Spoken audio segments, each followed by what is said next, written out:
Okay, सो इसमें actually last recording में कुछ इशू हो गया था. So recap it. What is document reordering? अभी तक हमने एज्यूम किया था कि जो भी अपने डॉक्यूमेंट्स है दे आर स्टैटिक, राइट? कि इसी ऑर्डर में जो डॉक आईडीज है दे विल बी प्रेजेंट. तो कियारा अगर मेरा कोई एक वर्ड है डिक्शनरी में, उसके पोस्टिंग लिस्ट में अगर मैंने डॉक आईडीज लिखे हैं तो दे डू नॉट चेंज. उनका order is same. But it is not true. अगर मैंने कोई क्वेरी की अपने आईआर मॉडल को और उसे अगर मुझे एफिशिएंटली रिट्राइव करना है डॉक्यूमेंट्स को, तो उन डॉक्यूमेंट्स में मुझे एक रैंकिंग इस्टेब्लिश करनी पड़ेगी. रैंक करेंगे हम डॉक्यूमेंट्स को कि इस क्वेरी के लिए सबसे अच्छी डॉक्यूमेंट कौन सी है, तो D1, उसके बाद D2. इस तरीके से if I rank the documents then my retrieval will be very efficient and it will be relevant. तो इसके लिए I need to reorder the documents. तो डॉक्यूमेंट्स को रीऑर्डर करने के लिए वी हैव वेरियस मेथड्स. सबसे पहला होता है क्वेरी डिपेंडेंट रीऑर्डरिंग. तो इसमें क्या होता है कि क्वेरी के हिसाब से हम डॉक्यूमेंट्स को ऑर्डर करेंगे. तो मेरी क्वेरी अगर सपोज क्रिकेट रिलेटेड है तो फिर वो क्रिकेट के डॉक्यूमेंट्स को पहले लाएगा. इस तरीके से रीऑर्डरिंग करेगा dynamically. This is query dependent, जो कि डायनामिकली क्वेरी के हिसाब से डॉक्यूमेंट्स को रीऑर्डर करता है. The next is user specific.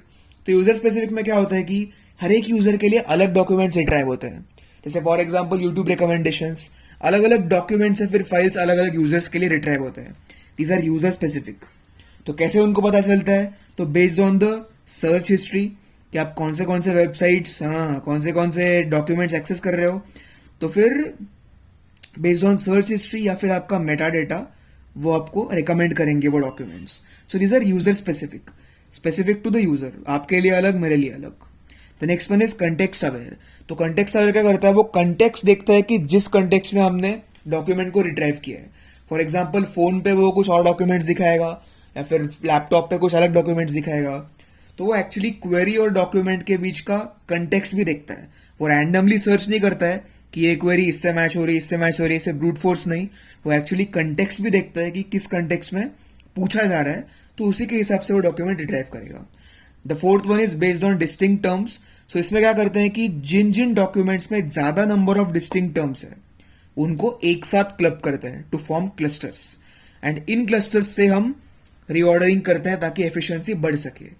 तो उनका ऐसा कहना है कि जो जो डॉक्यूमेंट्स में नंबर ऑफ डिस्टिंक्ट टर्म्स ज्यादा है उनको हम क्लब करेंगे, एक साथ क्लस्टर्स बनाएंगे, और इस तरीके से रिकॉर्डिंग किया, रीऑर्डरिंग किया, तो फिर अपना एफिशिएंसी बढ़ जाएगा. The next one is based on URL. तो यूआरएल के बेस पे कैसे रीऑर्डर करेंगे?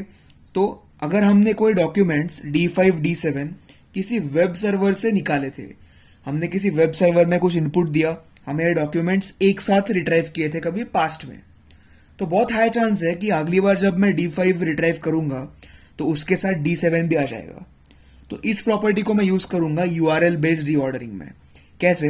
तो अगर कोई भी दो डॉक्यूमेंट्स एक ही वेब सर्वर से आ रहे हैं तो वो यूजुअली इस तरीके से सिस्टम बनाते हैं कि उनका कुछ यूआरएल का पार्ट कॉमन होता है.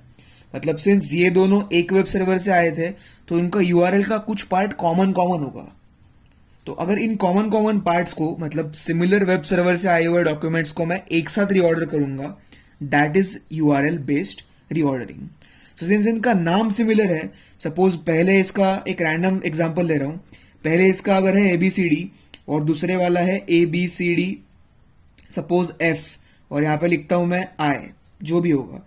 तो अगर मैं इनको लेक्सिकोग्राफिकली अरेंज करूंगा तो ऑब्वियसली सिंस इनका most of the URL same होगा क्योंकि ये सेम वेब सर्वर से आ रहे हैं, बस थोड़ा सा ही डिफरेंस होगा. फिर भी अगर मैं लेक्सिकोग्राफिकली, मतलब अल्फाबेटिकली इंक्रीजिंग में अरेंज करूंगा इन यूआरएल्स को, then the related ones will be together. जो भी साथ साथ रिट्राइव होते हैं वो एक साथ आएंगे.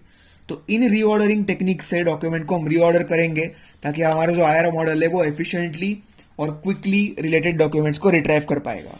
कौन से थे? Query dependent, user specific, context aware, based on number of distinct terms and based on URL.